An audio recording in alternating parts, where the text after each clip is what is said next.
दोस्तों, आज मैं आपको बहुत प्यारी सी एक इमोशनल लव स्टोरी सुनाने जा रही हूँ। स्टोरी है दो अलग अलग गांव में रहने वाले प्रेमियों की जो एक दूसरे से बहुत प्यार करते हैं। उनके इस प्रेम के बारे में इनके घर वालों को ज़रा भी खबर नहीं होती। तो क्या इनके प्यार की खबर इनके घर वालों को पता है? और पता चलती भी है तो क्या इनके घर वाले राजी होंगे या फिर नहीं होंगे, या फिर ये हमेशा के लिए बिछड़ जाएंगे? तो स्टोरी को जानने के लिए पढ़ते रहिए मेरी स्टोरी। प्रेम कहानी है एक छोटे से गांव में रहने वाले एक लड़के की जो अपने नज़दीक के गांव में रहने वाली लड़की से मोहब्बत करता है। वे दोनों एक दूसरे को बहुत पसंद करते हैं। उन्हें पता है कि उनके इस रिश्ते के बारे में घर वाले कभी भी नहीं स्वीकारेंगे। एक छोटे किसान का बेटा और वहीं माधुरी एक बड़े जमींदार की बेटी। दोनों की हैसियत में काफ़ी समानताएं थी, पर कहते हैं ना, प्यार कभी हैसियत देख के नहीं होता। अभिषेक हर रोज शाम को 6 बजे माधुरी से मिलने जाता उसके गांव। तालाब पर बैठकर दोनों अपनी शादी के सपने सच करने की बातें करते। चोरी छुपे मिलना उनकी मजबूरी थी, क्योंकि गांव में अक्सर ऐसे रिश्तों पर सवाल उठते हैं। गांव के लोग तो हमेशा चाहते हैं कि उनके बच्चों का विवाह उन्हीं की जात बिरादरी के अंदर ही हो, ना कि उससे बाहर। अभिषेक और माधुरी की बिरादरी भी अलग अलग थी, इसलिए उन्हें डर भी सताता रहता था। रोज रोज अभिषेक का घर से एक ही समय पर निकलना, पास के गांव में जाना उसके पिताजी को थोड़ा अजीब सा लग रहा था। यही सोच के उन्होंने कुछ करने का सोचा। उनको शक हुआ कि क्यों ना एक दिन अभिषेक का पीछा किया जाए, और पिताजी ने अगले दिन ही अभिषेक का पीछा किया। पिता ने देखा कि अभिषेक तो तुलंग के गांव के जिम्मेदार की बेटी माधुरी से मिल रहा है, उसके साथ गले लग रहा है। यह सब देख के पिताजी को बहुत ज़्यादा शर्मिंदगी महसूस हुई और वो वहाँ से चले गए। जैसे ही थोड़ी देर बाद अभिषेक वहाँ आया तो उन्होंने पूछा, तुम तुलंग के गांव में क्या कर रहे थे? अभिषेक ने बोला, कुछ नहीं पिताजी, बस अपने दोस्त से मिलने गया था। उसके मुंह से झूठ सुनते ही उसे के पिताजी को गुस्सा आया और उन्होंने उसको एक तमाचा लगा दिया। कहा कि दोस्त से मिलने गए थे या अय्याशी करने गए थे तुम? पिताजी बोले, मैंने तुम्हें आज तुलंग गांव के जिम्मेदार की बेटी के साथ देखा। क्या कर रहे थे तुम उसके साथ? तुम्हें जरा भी शर्म नहीं आई? अपने माँ बाप का नाम इस कदर डुबा रहे हो, वो तो शुक्र मनाओ। मैंने ही देखा, अगर गांव का कोई और व्यक्ति देख लेता तो बदनामी होती, और उस लड़की के भाई तुम्हारे हाथ पैर तोड़ते, वो अलग। अभिषेक अपनी की गलती पर शर्मिंदा होता है। पिताजी से कहता है, मुझे माफ़ कर दीजिए पिताजी, मुझसे बहुत बड़ी गलती हो गई। आपको यह बात मुझे पहले ही बता देनी चाहिए थी कि मैं माधुरी से बहुत प्यार करता हूँ और उसके बिना एक पल भी नहीं जी सकता।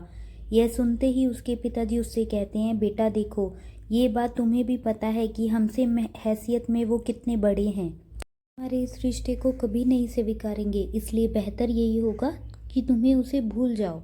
अपने पिता की बात सुनकर अभिषेक काफ़ी मायूस हो जाता है, पूरी तरह से टूट जाता है। काफ़ी दिन बीत जाते हैं, अभिषेक और माधुरी एक दूसरे से नहीं मिल पाते। माधुरी काफ़ी परेशान होती है, कुछ दिनों से अभिषेक उससे मिलने क्यों नहीं आ रहा।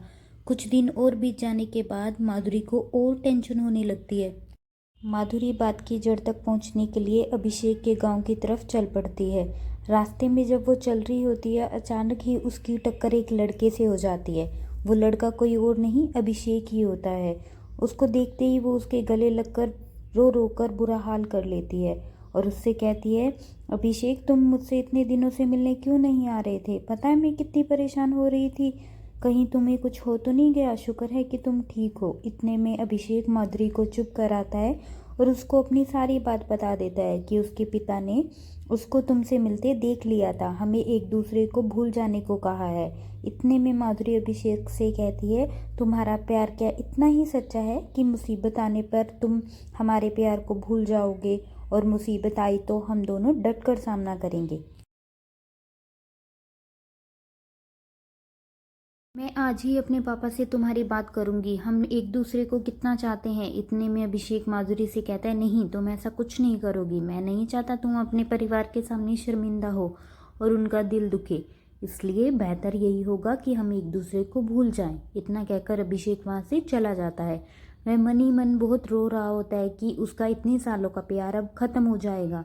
माधुरी भी काफ़ी उदास होकर घर पहुंचती है, पर वह अभिषेक की बात ना मानते हुए अपने पिता से अपने रिश्ते का खुलासा कर देती है। वह बताती है कि वह अभिषेक से कितना प्यार करती है। यह सुनकर माधुरी के पिता उस पर काफ़ी गुस्सा होते हैं, इस बात पर नहीं कि उसने प्यार किया, बल्कि इस बात पर कि उसने एक किसान के बेटे से प्यार किया। उसके पिता कहते हैं, चाहे तुम जीते जी मर जाओ, पर मैं तुम्हारी शादी उससे कभी नहीं करवाऊंगा। तुम्हें हमारी हैसियत देखकर प्यार करना चाहिए, हमारी भी इज्जत है। अगर तुम्हारी शादी इस लड़के से हुई तो हमारे पूरे गांव के सामने क्या इज्जत रह जाएगी। यह मैं जीते जी कभी नहीं होने दूंगा। माधुरी के लाख मनाने के बावजूद भी उसके पिता उसकी बात नहीं मानते और उसको एक कमरे में बंद कर देते हैं। कुछ दिन बीत जाने के बाद माधुरी के पिता उसकी शादी अपने एक दोस्त के बेटे के साथ पक्की कर देते हैं। माधुरी इस रिश्ते के लिए बिल्कुल भी तैयार नहीं थी, पर अपनी नाक कटने के डर से उसके पिता को यह फैसला मजबूरन लेना पड़ा। माधुरी की शादी की खबर सुनकर अभिषेक को एक झटका लगा। वह काफ़ी दुखी था। माधुरी की शादी को होने में सिर्फ 2 दिन रह गए थे। माधुरी पूरी तरह से टूट चुकी थी। माधुरी को ये ज़रूर पता था कि अभिषेक के दिल में अभी भी उसके लिए प्यार जिंदा है। उसके अगले दिन ही माधुरी ने ठान लिया कि अगर वो जिएगी तो अभिषेक के साथ, मरेगी भी तो अभिषेक के साथ। इसी इरादे के साथ वह अपने कमरे की खिड़की से भाग गई और सीधे ही अभिषेक के पास पहुंची। जब वह अभिषेक के पास पहुंची तो अभिषेक उसे देखकर बहुत खुश हो गया। एक दूसरे को देखते ही वो गले लग गए। माधुरी ने उसे बताया कि वे सब कुछ छोड़कर उसके पास आ गई। कैसे भी हालात हों, उसी के साथ जीना चाहेगी, उसी के साथ मरना चाहती है। उसकी ये बातें सुनकर अभिषेक भी काफ़ी इमोशनल हो गया और उसने भी उसको जीने से लेकर मरने तक का साथ निभाने का वचन दिया। इतने में माधुरी के घर वाले देखते हैं कि माधुरी घर पर नहीं है। वह घर से भाग गई। इतने में उसके पिता का शक सीधा अभिषेक पर जाता है, उसी के घर भागी होगी। इसलिए अपना वक्त जाया ना करते हुए उसके पिता अपने आदमियों के साथ सीधा अभिषेक के घर के लिए निकलते हैं। जितने में अभिषेक और माधुरी वहां से कहीं दूर जाने का सोच रहे होते हैं, माधुरी के पिता वहां पहुंच जाते हैं और उसको वहां से ले जा रहे होते हैं। अभिषेक माधुरी के पिता से प्रार्थना करता है कि हमें अलग मत करिए, हम एक दूसरे के बिना नहीं रह पाते। पर माधुरी के पिता उसकी एक बात नहीं सुनते और उसको गोली मारकर हत्या कर देते हैं। यह सोचकर कि अब ये लड़का ही नहीं रहेगा तो माधुरी भी कहीं नहीं जाएगी, उसकी गांव में बेइज्जती भी होने से बच जाएगी। अभिषेक अब मर चुका है। अगले दिन माधुरी की शादी होनी थी। वह माधुरी इस शादी के लिए बिल्कुल भी तैयार नहीं थी, बल्कि वह तो अब अभिषेक के गम में डूब चुकी थी। उसने यह वचन लिया कि अगर जिएगी तो अभिषेक के लिए और मरेगी भी तो अभिषेक के लिए। माधुरी की शादी होने में सिर्फ कुछ ही समय रह गया था। अभी तक तैयार भी नहीं हुई थी। गम में सोचते सोचते अचानक उसकी नज़र चूहे मारने वाली दवाई पर पड़ती है। बिना सोचे समझे वह रैट पॉइजन उठा लेती है और खा लेती है। यह सोचकर कि अब जीते जी तो वह अभिषेक की हो ना सकी, अब मरकर तो उसकी हो सकती है। उसके कुछ पल बाद ही माधुरी की मौत हो जाती है। दोस्तों, आशा है आपको ये स्टोरी बहुत अच्छी लगी होगी। अगर पसंद आई तो व्हाट्सएप और फेसबुक पे ज़रूर शेयर कीजिएगा और मेरे चैनल को सब्सक्राइब कीजिएगा। धन्यवाद।